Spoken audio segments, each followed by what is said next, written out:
We're living in a moment where it feels like something has fundamentally shifted in how we talk to each other. Tim and I are currently recovering through this podcast, learning how to talk to people instead of just getting angry and frustrated and becoming a keyboard warrior, because how we treat people matters. It used to be that you could go to a Thanksgiving dinner and yeah, someone would say something and everyone would get tense for a little bit.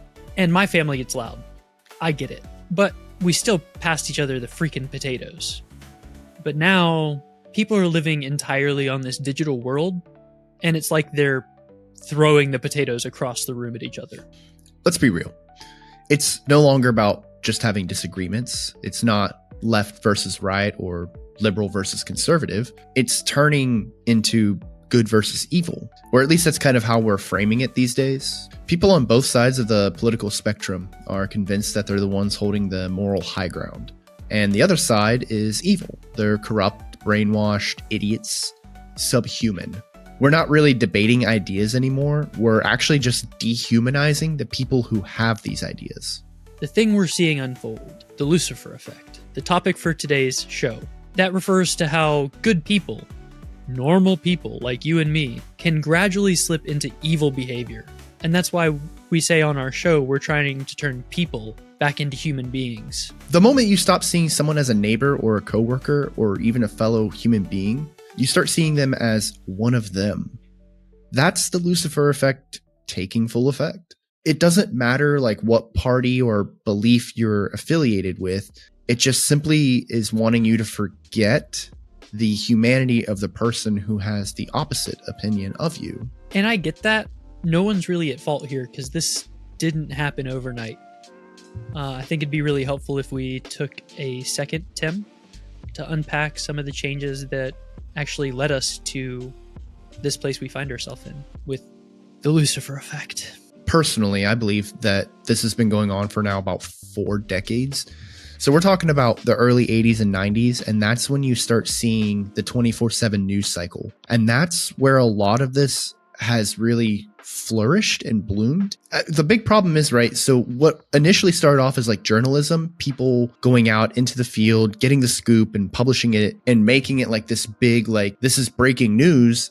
Everything has become breaking news, and therefore it's no longer breaking news. Now it's just simply entertainment. A lot of the time, people take what works and they keep doing it over and over. And the biggest thing that sells is fear and outrage. Every hour of the day on the news cycle has to be filled with something that's causing one of those two, and it ends up blurring the line between commentary and reality. And really, after that kicked off, social media was founded. Facebook, Twitter, TikTok, Reddit, Instagram, and suddenly everyone had a platform. And that's what kind of content gets the most shares. It's not the nuanced and balanced takes. It's the outrage, the memes, gotcha, political dunking contests. People are literally flocking to social media just to take somebody and their opinion and their morality and just slam dunk it into the ground. Social media was supposed to be for connecting, but instead, we started doing this performative hate craft, which is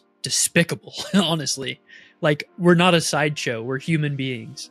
Act like it. Like, if you want some examples, let's take a look at the concept behind like healthcare, right? It's not, hey, how do we balance the cost and coverage? The idea is like, poor people want us to die, like, versus they want to bankrupt America. Like for immigration, right? And this is a really big hot topic right now.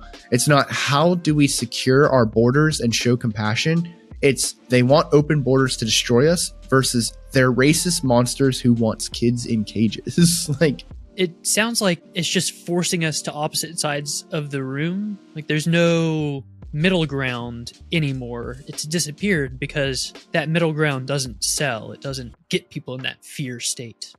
Yeah. Well, we've created this illusion that literally it's one or the other. Those are the only two extremes. You can't exist in a middle ground, right? You're Democrat or Republican, you're for immigration or you're racist. Like those are the two ideas that are being fetched. There's no nuance that people are allowed to exist in. Yeah, I think that's why this feels different. I think that's why our chest feels tight. We can feel like strain in our eyes and between our ears because we're squeezing so freaking hard. That doesn't allow space for empathy. And really, that's where a lot of the real dangers are going to begin, because we are dehumanizing each other. And when we do that, we're capable of doing pretty much anything. And that's going to be the real Lucifer effect in full motion. We're not blaming people for being angry. In a recent episode, I said you should be angry about people bullying other people and not caring. We're not saying these aren't real issues, or that the problems we're facing don't deserve passion and action. But what we're saying is there's a trap, and so many of us are just walking right into it. Yeah, let's look at the psychology behind this a little bit, because what we're seeing is not just emotional, it's actually hardwired into our brain. There's this idea of the backfire effect. It's pretty crazy, so stick with me here, but basically when someone is presented with evidence that contradicts their deeply held beliefs, their brains don't just reject it, it actually doubles down on the original belief, which is, you see this online all the time. Yeah, and that just makes sense, because we think our identities are built around what we believe, not who we are. So when someone challenges those beliefs, it doesn't feel like a conversation, it feels like an attack on our identity. It's like they're saying, you're wrong, you're bad, but that's not it. Yeah. Whenever we are faced with those situations, we tend to build walls, and it's not just about being online. We stop talking to friends and family. We unfollow people, we delete the comments, and we just flat out stop listening. Yeah, I've been working on this epiphany lately that the way you do anything is the way you do everything, and the way you do everything is the way you do anything. So if you're shutting people out and shutting out ideas, you're shutting yourself in. Thereby, we become defenders of some ideology instead of being human beings trying to make sense of this infinitely complex experience we're going through together. Let's be honest, it's comfortable being outraged. It feels like home to be angry, and it's a lot easier to just dismiss someone as woke or sheep or a snowflake or a right-wing nut job. We're calling people Nazis. Literally. That's happening on all media today.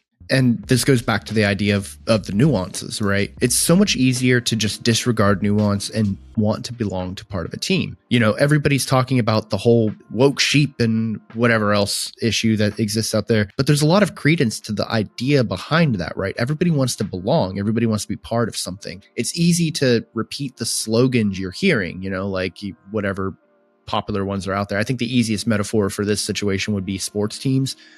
Everybody loves their sports team, and be damned if you talk mad shit about their sports team, man. These are going back to the idea of people are just sharing headlines without actually reading what the article is about. There's no need to. The headline has everything that they at least want to talk about. Over time, it becomes normal, accepted, and honestly, it's pretty encouraged. But here's the thing. There's part of that that's not normal, and that's what it's doing to us. We carry that inside our body as tension all the time because we can't let go. Our nervous systems are firing from constant floods of anxiety-inducing content. We can't even scroll through our news feeds without being told to hate someone new. Try scrolling for 10 minutes without your blood pressure raising or your heart rate. Not gonna happen, Captain. I guarantee anybody listening to this has probably felt that as well. Like whenever you see somebody post something from the other side, you know, your blood pressure may spike, or you get the urge to say something. You know, you want to fire back. You want to win this argument. How dare they post something so obscenely idiotic? But then the question is, what are you winning? And the answer to that is simple. We're not winning anything. We're just feeding back into the cycle, not healing and understanding. And we know, right? You're going to say, well, I didn't start it. The other side started it. Yeah, the Democrats were actually Republicans if you look back to the 1920s. Yeah, or maybe they're the real problem. And cool, let's say that's true, right? That's actually facts. What are you going to do with that? Are you going to take that and just keep feeding into the fire? Are you going to burn it down and just hope you're the last one standing? Because honestly, if that's the goal, we've already lost. There's a Buddhist principle I've been reflecting on a lot lately, and it's the idea of right speech. And that's that we should be speaking with compassion, honesty, and intention. And the Kantian ethics thing came into this too, where a person can't be in a means, they can only be an end. So, at no point, if you're engaging in right speech, can you be trying to manipulate or dominate, but you should be trying to connect. Yeah. Shout out to Sean Gold for talking about intentional communication, by the way. On the philosophical side, this kind of connects back to thinkers like Hannah Arendt, which I sincerely hope I didn't mispronounce her name. I probably did. I am so Hit bad us up at for a shirt. But Hannah warned us about the banality of evil, and it doesn't always look like a monster. Sometimes it's just people following bad systems, saying, well, everyone else was doing it. It's average people letting cruelty become the norm. In that sense, Tim, the Lucifer Effect, it's not about one evil leader or one corrupt party. It's about each of us. We're slipping, one insult at a time, one ignored voice at a time, one moment of silence when we should have said, hey, that's not okay. Yeah, this is about accountability, right? It's not for the people on the internet who will honestly just never hear this. They've already left a comment. It's honestly for you who's listening right now. Look, if you've made it this far into the episode, you're probably someone who actually wants to do better, who feels like things are broken and just isn't satisfied with letting it be. And it's really important to know you're not alone in that thought. I'm right here with you. We don't have to keep slipping. We can stop. We can take a breath and relax. We can remember that how we speak matters just as much as what we say. Yeah, if we're going to turn this around, we need tools, like actionable steps, not just ideas, not just words. And, well, that's what we're going to do here for you. Let's start by talking about what we do with all of this, because awareness is just the first step. If you're still listening, then chances are you're not just angry, you're hungry for something better. Honestly, maybe you're wondering how. Because let's be honest, it's hard to stay calm when someone's coming at you with hostility. It's hard to speak with empathy when you feel like your very identity is under attack. And that's just what they're doing. So here's the truth. This isn't about being nice. It's about being intentional. It's about resisting that reflex to dehumanize. Even when you're being dehumanized, we have to break that cycle. And the most practical way to do that, Aaron, is going to just be recognizing your triggers. If you're scrolling and something spikes your blood pressure or gives you that pit in the stomach kind of feeling, don't comment, don't share, don't throw gas on the fire. Ask yourself, why does this make me upset? Is it the issue? Is it the way somebody said it? Or maybe it's that deep feeling of just not being heard or listened to. The next step to fixing this is to respond with curiosity instead of contempt. We have to understand to get to love. So try saying something like, hey, I see it differently. Can I ask where you're coming from? Or even just asking somebody, what makes you feel so strongly about this? You'd be surprised to see how fast a fire cools down when someone's met with a genuine question instead of just a snarky comeback, because then they have to actually justify why they feel that way. And here's something else that's really important. When you start speaking your beliefs, own them, but don't attach your self-worth to them. You are not your opinions, you are not your vote, and you are not your party. You're a human trying to make sense of the chaotic world that's going on around you, and most of the time, the person across from you is exactly that. A human being. I finally deduced it. I'm the world's greatest detective. Here's the thing, Tim. That's going to lead somewhere else. It's going to lead you to reflect and respond instead of just reacting. And this is going to be hard. If someone says something that offends you, pause, reflect, ask yourself, what are they really saying? Like, what's the intent behind the words? What fear or belief is underneath that they feel like someone's going to take something from them? Most people are trying to protect something they love. It's their family, their community, their safety, or hell, even their purpose. Yeah, and you said it right, Aaron, because it's not just about politics. This is involving spirituality, philosophy, culture, and because of that, it's affecting every single one of us out there in the world. The way you do anything is the way you do everything, and the way you do everything is the way you do anything. It could be a damn spell. Another big piece of this puzzle is stop assuming the worst.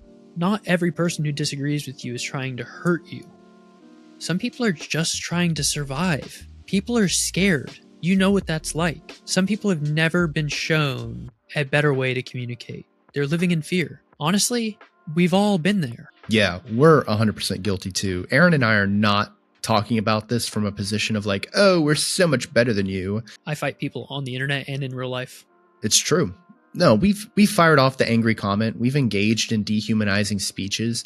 We've let our own frustrations poison conversations. But the thing is Aaron and I were really trying. We're learning thanks to this show, and we're inviting you to come and do the same. We're not trying to be perfect, but we can't be silent. We have to speak differently by choosing intention over insulting. We've got to be strong without being cruel. Those are mutually exclusive categories. If you're being cruel, you are incapable of being strong. And if you're strong, you're incapable of being cruel. We're here to build bridges without compromising truth. So I want to offer a challenge to all of the people listening to this. Just try having a conversation differently. Just one. If somebody disagrees with you or your opinion, just pause, ask questions, and listen. If it gets heated, remind you and them you're talking to a person, not an ideology.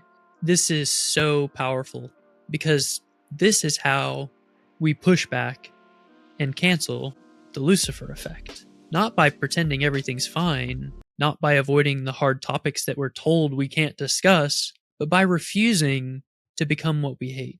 Yeah, you don't have to agree with everybody. In fact, you never will. But you do have to decide what kind of person you're going to be when you're faced with a disagreement.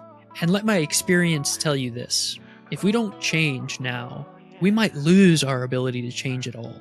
We might look back and realize that the real threat to our country, our culture, our mental health wasn't a policy, it's the way we treated each other. Don't let this moment pass. Take the challenge, reflect, speak with purpose, and please choose empathy.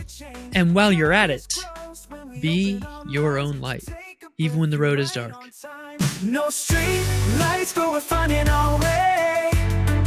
In the dark, but we've got something to say. Lessons learned and stories untold. Come on in, let the truth unfold. Whoa, whoa, whoa, whoa. Words might cut, some might make you cry.